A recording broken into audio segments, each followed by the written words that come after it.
দেশে প্রায় 40-এর বেশি রাজনৈতিক দল থাকার পরও প্রয়োজন পড়েছে নতুন দলের। বলা হচ্ছে আস্থা সংকট থেকে এই দল দেশের পুরনো দলগুলো কেন আস্থা ধরে রাখতে পারছে না। আজ আমরা ভোটের ট্রেনে নানা বিষয়ে কথা বলবো। সঙ্গে আছি আমি নাজমুস সাকিব। আমরা আলোচনায় যাব, তবে তার আগে দেখে নেই ভোট নিয়ে আজ কে কি কোথায় বলেছেন। শুরুতে দেখে আসবো আজকে বিএনপির অন্যতম নেতা আমির খসরু মাহমুদ চৌধুরী। তিনি বলেছেন শেখ হাসিনার বিচারের সঙ্গে নির্বাচনের কোনো সম্পর্ক নেই। এছাড়াও বিএনপির আরেকজন নেতা শহীদউদ্দিন চৌধুরী আনি, তিনি বলেছেন নির্বাচনের আগে লুটের অস্ত্র উদ্ধার করতে হবে এবং তার জন্য তিনি অন্তর্বর্তী সরকারকে আহ্বান করেছেন। এবং ইসলামী আন্দোলন বাংলাদেশের মহাসচিব মাওলানা ইউনুস আহমদ বলেছেন কোনোভাবেই নির্বাচন নিয়ে অনিশ্চয়তা তৈরি করা যাবে না। এবং ইসির একটি সূত্র জানাচ্ছে যে নির্বাচনে ভোট কেন্দ্র স্থাপন করবেন জেলা উপজেলার কর্মকর্তারা। আজকে আমরা এসব বিষয় নিয়ে কথা বলবো এবং আজ আমাদের সঙ্গে যুক্ত আছেন সিপিবির সভাপতি মোহাম্মদ শাহ আলম, তার সঙ্গে যুক্ত হচ্ছে। শাহ আলম ভাই, আপনাকে স্বাগত ভোটের ট্রেনে। আমরা শুরুতে জানতে চাই যে নতুন একটি দল গত 28শে ফেব্রুয়ারি আত্মপ্রকাশ করেছে, অর্থাৎ জাতীয় নাগরিক পার্টি। তারা যেটা জানাচ্ছে যে যে পুরনো দলগুলো আছে প্রায় 40-এর অধিক, এবং আপনারাও প্রায় 1948 সালে আপনারা আত্মপ্রকাশ করেছেন বাংলাদেশে। সেক্ষেত্রে এই যে পুরনো দল, অর্থাৎ আপনাদের উপর তাদের আসলে কি আস্থার সংকট?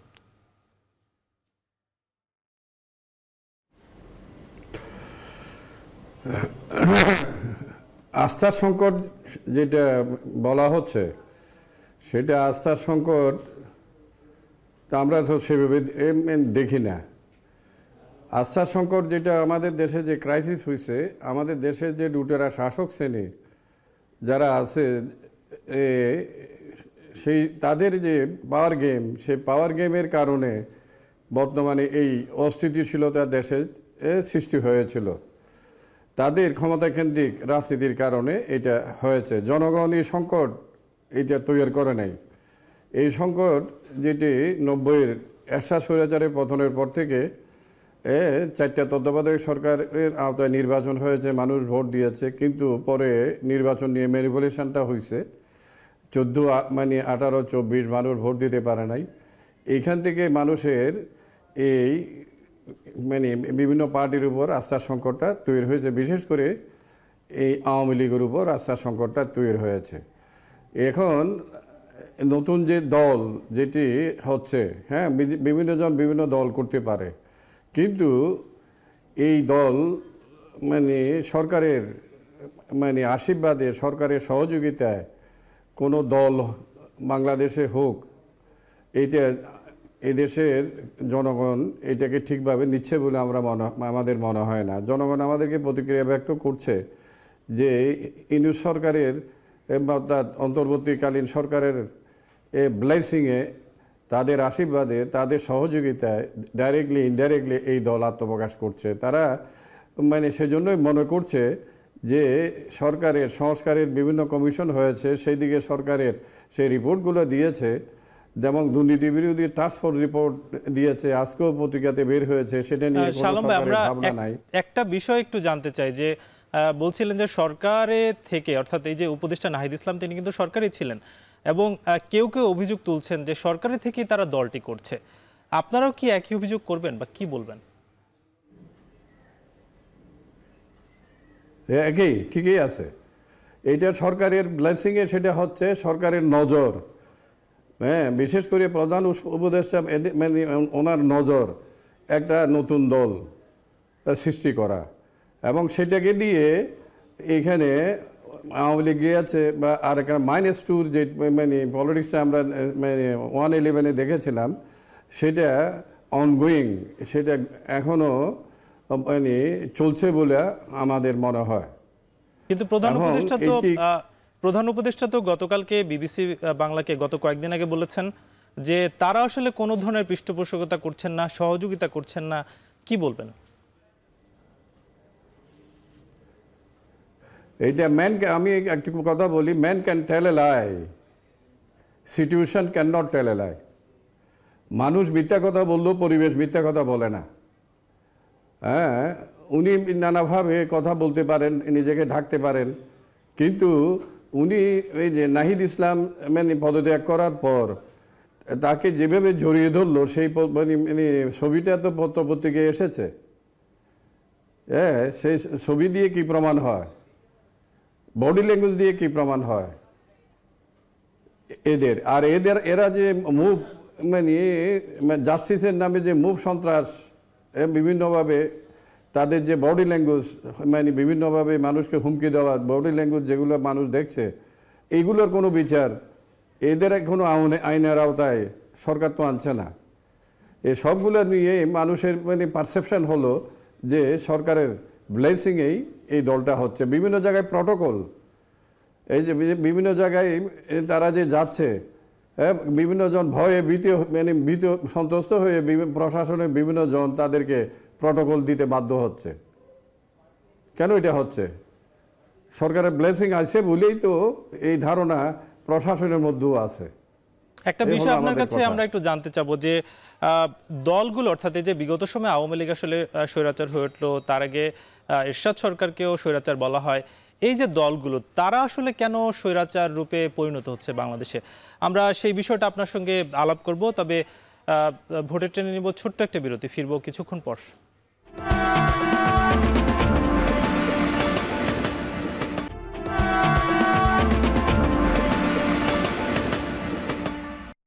ভোটের ট্রেনে আবারও স্বাগত। আমাদের সঙ্গে যুক্ত আছেন সিপিবি সভাপতি মোহাম্মদ শাহ আলম।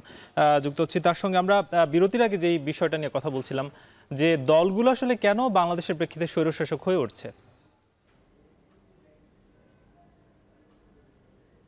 স্বৈরশাসকের মূল বেসিসটা হলো লুটপাটের অর্থনীতি, তার সাথে যুক্ত লুটেরা রাজনীতি। এই লুটপাটের অর্থনীতির সাথে যে লুটেরা রাজনীতি কম্বাইন হয়ে গেছে বাংলাদেশে, সেখানেই হলো স্বৈরাচারের উৎপত্তির মূল জায়গা। এখানে যেটা আমরা দেখছি, লুটেরা ব্যবসায়ী, লুটেরা আমলা, লুটেরা রাজনীতিবিদ অ্যান্ড সোশ্যাল ক্রিমিনাল, দীর্ঘদিন ধরে একটা বিশাল সার্কেল বাংলাদেশে গড়ে উঠছে। এই বিশাল সার্কেলটাই হলো স্বৈরাচারের মূল বেসিস। এখান থেকে স্বৈরাচারের মূল জায়গাটা উৎপত্তি হয়েছে। সেটা এরশাদ পিরিয়ডও ছিল, আর তার আগেও আমরা দেখেছি। এইটা চলছে। এই জায়গা থেকে ইনু সরকার বলছেন যে এইখানে অ্যাকাউন্টেবিলিটিতে আনবেন এবং এই জায়গাটা থেকে দেশটাকে উনি মুক্ত করবেন। কিন্তু উনি যেটা এখন শুরু করেছেন, যেটা দেখছি সবাই অন্তর্বর্তীকালীন সরকারকে সমর্থন করেছে দেশের মানুষ এবং বিভিন্ন দলও এখনও সমর্থন কেউ প্রত্যাহার করে নাই। কিন্তু উনি একটা গেমের মধ্যে ঢুকে যাচ্ছেন বলে মনে হয়। নতুন যেই দল আত্মপ্রকাশ করেছে তাদের প্রতি যে ব্লেসিং উনি দিচ্ছেন, তার ফলে উনি কন্ট্রাডিকশানে চলে আসতেছেন, বিতর্কের মধ্যে চলে আসতেছেন, এবং এই বিতর্ক জাতি এবং দেশের জন্য মঙ্গলজনক হবে না। আমাদের দেশ এইটা অর্থাৎ এনার্কি মুক্ত যে নৈরাজ্য এখন চলতেছে, আইন শৃঙ্খলার কোনো উন্নতি হয় নাই, দ্রব্যমূল্যের কোনো সিন্ডিকেট ভাঙা যায় নাই, চাঁদাবাজের সিন্ডিকেট ভাঙা নাই, হ্যাঁ, দেশি বিদেশি বিনিয়োগ হচ্ছে না, এই যে নানা অস্থিতিশীলতা চলছে, সে এই গেম প্লেনে যদি উনি যদি পাল্টা গেমে ঢুকে যায়, একটা বিতর্কের মধ্যে সৃষ্টি হবে। সেই বিতর্কে বাংলাদেশকে আরও নৈরাজ্যের দিকে নিয়ে যাবে এবং দেশটা ফেল স্টেটের দিকে চলে যেতে পারে। কিন্তু একটা বিষয়, যেমন আপনারা আপনাদের পক্ষ থেকে বলছেন যে নির্বাচনের যে সুনির্দিষ্ট একটি তারিখ, সেটার ঘোষণার কথা আপনারা বেশ কয়েক মাস আগে থেকে আসলে বলছেন, যেমন আজকে গত কয়েকদিন আগে আপনারা বলছেন।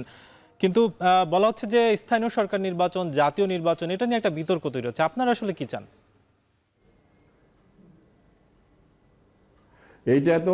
এটা কাউন্টারপোজ করার দরকার নেই। মানুষের এই যে জুলাই আগস্টের অভ্যুত্থানের মূল বিষয় ছিল একটা পার্টিকুলার মুভমেন্ট, কোটা মুভমেন্টটা পার্টিকুলার মুভমেন্ট হয়েছিল। সেই মুভমেন্ট দিয়ে তো সরকার পড়ে নাই। সরকার পড়েছে 15 বছর ধরে সরকারের যে অপশাসন, স্বৈর শাসন, ফেসিবাদী শাসন, এইটার উপর যে মানুষের বিক্ষোভ, 14, 18 এবং 24 যে ভোট দিতে পারলো না, সমস্ত বিক্ষোভ পুঞ্জীভূত হয়েছে এই কোটার উপর। দোনোটা অর্থাৎ মানুষের জেনারেল যে বিক্ষোভ আর পার্টিকুলার মুভমেন্ট, দোনোটার কানেকশন হওয়ার ফলেই সরকার পড়ে গেছে। না হলে তো এই দুটোটা যদি কোয়েনসাইড না করতো, দোনোটা যদি লিঙ্ক আপ না হইতো, তাহলে সরকার পড়তো না। এই দোনোটা ভাবতে হবে। তাহলে এখন যেটা আমরা বলছি, সেজন্য বলছি যে মানুষের আকাঙ্ক্ষা হলো ডেমোক্রেসি ডেমোক্রেসি ডেমোক্রেসি, এই মুভমেন্টের। এটা বিএনপির একার বিষয় না, আমাদের পার্টির একার বিষয় না, যে যারাই নির্বাচনে জিতুক, যারাই আসুক, কিন্তু একটা রেগুলার গভর্নমেন্ট। কোন নির্বাচনটা আপনারা আগে চাচ্ছেন? কোন নির্বাচনটা আগে চাচ্ছেন?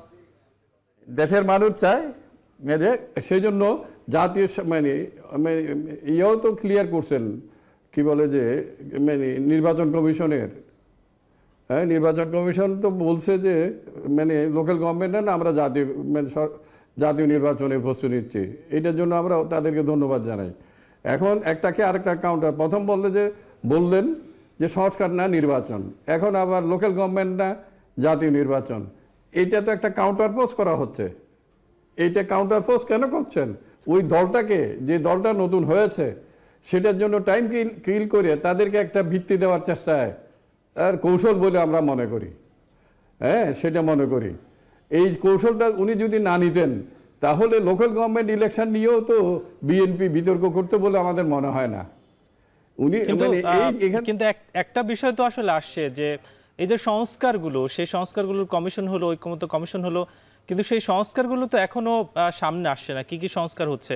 অর্থাৎ নির্বাচন নিয়ে যদি খুব দ্রুত হয়, সেক্ষেত্রে কি সংস্কার যেগুলো আছে সেগুলো কি বাস্তবায়ন করা সম্ভব? অবশ্যই সম্ভব। সেটা হলো যে পার্টিকুলার সংস্কার, প্রশাসন, বিচার বিভাগ, নির্বাচন কমিশন, এসেন্সিয়াল সংস্কারগুলো করে, আর বিভিন্ন কমিশনের যে রিপোর্ট, সেগুলো যেন যারাই নির্বাচিত হয়ে ক্ষমতায় আসে, তারা এই সংস্কারের কমিশনগুলোর ইতিবাচক জনকল্যাণমূলক যে দিকগুলো আছে, সেগুলো যেন বাস্তবায়িত করে। সেই সংস্কারের সমস্ত কিছু পিপলে ওপেন করে দেওয়া দরকার। পিপলে যদি ওপেন করে দেওয়া যায়, হ্যাঁ, সেটা যদি ক্যাম্পেইনে নিয়ে যাওয়া যায়, যারাই ক্ষমতায় আসবে তারা একটা প্রেসারে পড়বে, এই প্রেসারে পড়বে। এই গত মুভমেন্টের একটা ইতিবাচক দিক আছে, সেই ইতিবাচক দিকটা হলো যারাই ক্ষমতা আসুক, শেখ হাসিনার কায়দায় আবার দেশ চালাইতে পারবে না। মানুষ খুব সচেতন, যারাই ক্ষমতা আসুক। এইটা হলো এই মুভমেন্টের একটা ইতিবাচক দিক। এখানে জনগণের সচেতনতা বেড়েছে, ইয়ং জেনারেশনের সচেতনতা বেড়েছে। কিন্তু ইয়ং জেনারেশনের নামে যেই 1400 তরুণ যুবক শ্রমিক ছাত্র জীবন দিয়েছে, হাজার হাজার আহত হয়েছে, এদের উপর, লাশের উপর দাঁড়িয়ে, এদের উপর দাঁড়িয়ে কেন আবার পার্টি যেই কেউ করতে পারে, নর্মালি করুক, সেই এজেন্ডা নিয়ে যাক, তারা তাদের দাবি নিয়ে যাক। কিন্তু এটা তো অনৈতিক।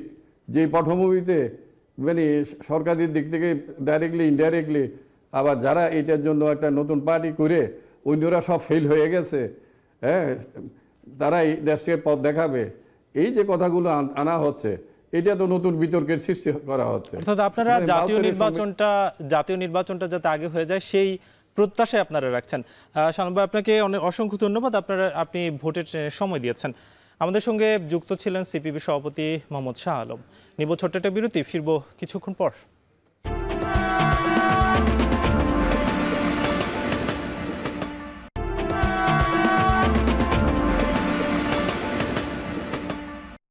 আবারও স্বাগত ভোটের ট্রেনে। এবার জানাবো সংসদীয় আসন পরিক্রমা। আজ আমরা কথা বলবো খুলনা 3 আসন নিয়ে। এই আসনটি সংসদীয় আসন 101, দৌলতপুর, খালিশপুর উপজেলা এবং দিঘলিয়ার একাংশ নিয়ে এই খুলনা 3 আসন, এবং এখানে মোট ভোটার আছে 2,45,683, যার মধ্যে পুরুষ ভোটার 1,24,445 এবং নারী ভোটার 1,21,234 জন, এবং তৃতীয় লিঙ্গের ভোটার আছেন 4 জন। আজকে ভোটের ট্রেনে নানা বিষয়ে কথা হলো, এবং আমাদের সঙ্গে অতিথি যিনি যুক্ত ছিলেন তিনিও জানাচ্ছিলেন যে স্থানীয় সরকারের আগে জাতীয় নির্বাচন দ্রুত হওয়া উচিত, এবং নতুন দল যেটি আসছে সেটা আসলে সরকারের পৃষ্ঠপোষকতায় এসেছে কিনা সেই প্রশ্ন তিনি কিন্তু রেখেছেন। আজকের ভোটের ট্রেন শেষ করছি। আগামীকাল নতুন কোনো বিষয়ে আলোচনা হবে। শুভকামনা।